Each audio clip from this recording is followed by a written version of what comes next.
Students, welcome back. So we are now back here for our studies again. This is your class 6 SST book, right? You all must have purchased it. This is your first lesson of history, studying the past. First lesson we did it in our last session also. Just a quick recap for it so that you'll come to know what we had studied.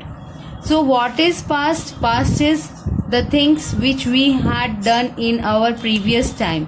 पहले के time में जो चीज़ें घटित हुई है उसे हम पास्ट कहते हैं.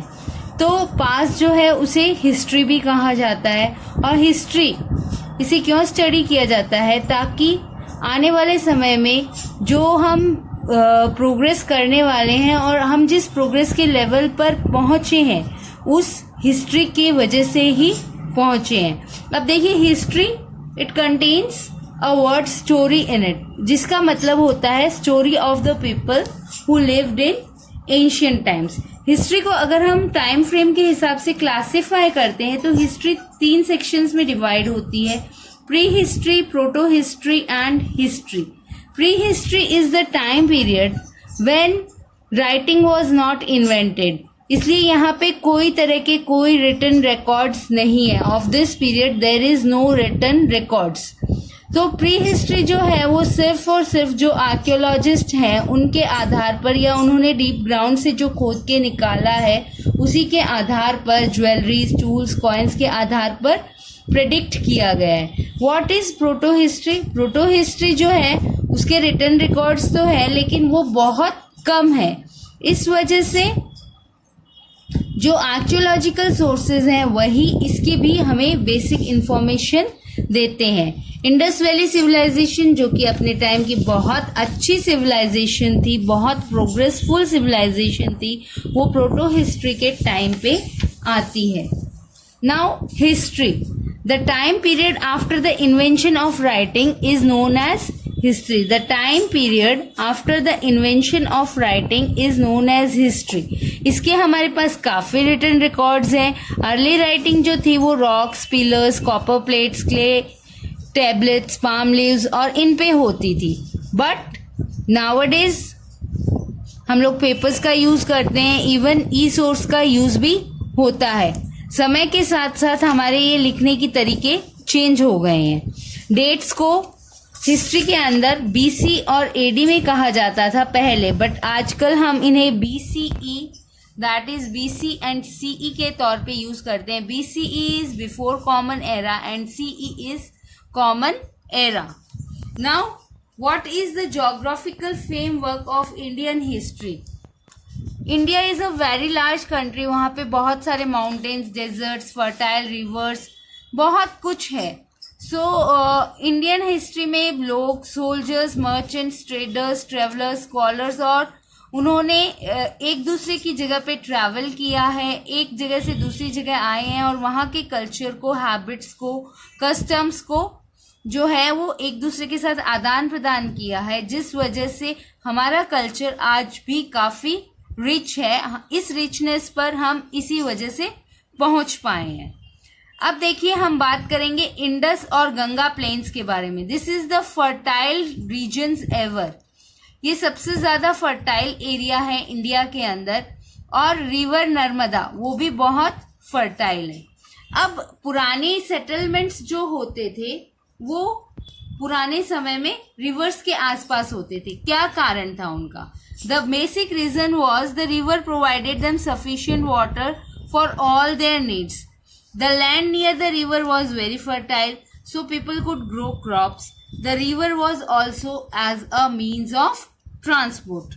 Sources of history. Sources of history is something कि source क्या होता है जहाँ से हमें जानकारी मिलती है हिस्ट्री के बारे में. जो पुराने समय में जो भी चीजें हुई उसके बारे में जानकारी हमें किससे मिलती है? आर्कियोलॉजिस्ट एंड हिस्टोरियंस से. अब आर्कियोलॉजिस्ट और हिस्टोरियंस, इनका वर्क डिटेक्टिव जैसा ही होता है. जैसे आज के टाइम डिटेक्टिव किसी मिस्ट्री को सॉल्व करते हैं, उसी तरह archaeologist and historians they solve the mystery of past, पुराने समय में क्या हुआ, कैसे हुआ, उनके क्लूज खोजना, उन्हें जोड़ना और एक दूसरे से संबंध बिठाना. That is what is done by archaeologist. Okay, so archaeological and literary sources help us to know about history. Now we will study about archaeological sources. Archaeological sources are said to be direct evidences. Archaeological sources are direct evidences, that means वो सीधे सबूत है जिन्हें कोई change नहीं कर सकता. Human beings उनमें किसी तरह के कोई चेंज नहीं ला सकता. These are of 4 types: inscriptions, monuments, artifacts and coins. ये 4 तरह के हैं: inscriptions, monuments, artifacts and coin. Inscriptions क्या है? जो भी रिटन रिकॉर्ड्स है रॉक्स में, केव वॉल्स में, मेटल पिलर्स में, टेम्पल्स के ऊपर, पैलेसेस में, क्ले पे, कॉपर्स पे, दीज आर कॉल्ड इंस्क्रिप्शंस. पुराने समय में क्या होता था, राजा वगैरह होते थे, वो लोग अपनी विजय पताका के बारे में रॉक्स पे, केव्स पे लिखाया करते थे. These were saved for ever. Ashoka ने मौर्यन डायनेस्टी के बारे में बहुत सारे इंस्क्रिप्शंस अपने एम्पायर के अलग अलग हिस्सों में प्लेस किए थे. What are monuments? Historical buildings होती है जिसमें उस समय के पीरियड्स के बारे में काफी इंफॉर्मेशन, वहां की सामाजिक जीवन, वहां के राजनैतिक जीवन, वहां का कल्चर, वहां का धार्मिक जीवन, इन सब के बारे में, लोगों की साइंस की जानकारी के बारे में नॉलेज पता चलती थी. Now it is artefacts. Artefacts जो है वो pottery, tools, ornaments, metal objects, jewellery, weapons, उस समय में जो यूज होते थे उनके आर्ट और क्राफ्ट के बारे में हमें पता चलता है. एंड सबसे इम्पॉर्टेंट मोस्ट था कॉइन. कॉइन जो है सबसे वैल्यूएबल सोर्स है, क्योंकि उस समय राजा, उसके इकोनॉमी कैसी थी, उसमें समृद्धता कैसी थी, एम्पायर कितने समय तक था, और उस एम्पायर ने फॉरेन ट्रेड की नहीं की, वो सब उन कॉइन्स से हमें पता चलता है. आर्कियोलॉजिकल सोर्सेस के बाद now it is literary sources. Literary sources handwritten records जो है वो पुराने समय के जो हैंड रिटन रिकॉर्ड्स है वो मैन्यूस्क्रिप्ट्स के तौर पर है. मैन्यूस्क्रिप्ट्स मीन्स हस्तलिखित, हाथ से लिखा हुआ. ये जो हाथ से लिखे जाते थे वो पाम लीव्स और जो पेड़ की छाल होती है उसके ऊपर लिखे जाते थे और ये इजीली डिस्ट्रॉय हो जाते थे. But with the passage of time we have invented paper, e-books, and now we are able to write on them. Literary sources are of 2 types: religious and secular. Religious, as the name suggests, religious literature, the writings which deals with religion. Ramayana, Mahabharata, Vedas, Gita, these are all the religious literatures. Okay. And from Puranas also we get the information about ancient India. The next is secular literature.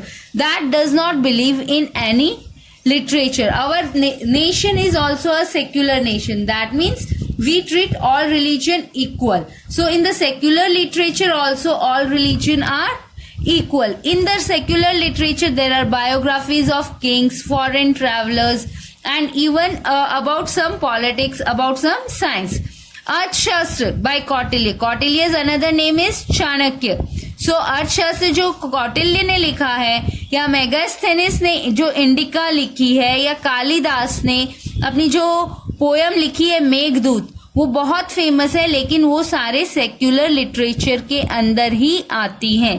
Sangam literature are also the example of secular literature. So students, here we end our lesson. Today's work for you will read the lesson twice. First before watching the video, next after watching the video, and then find out the short as well as long answers. Okay, bye students.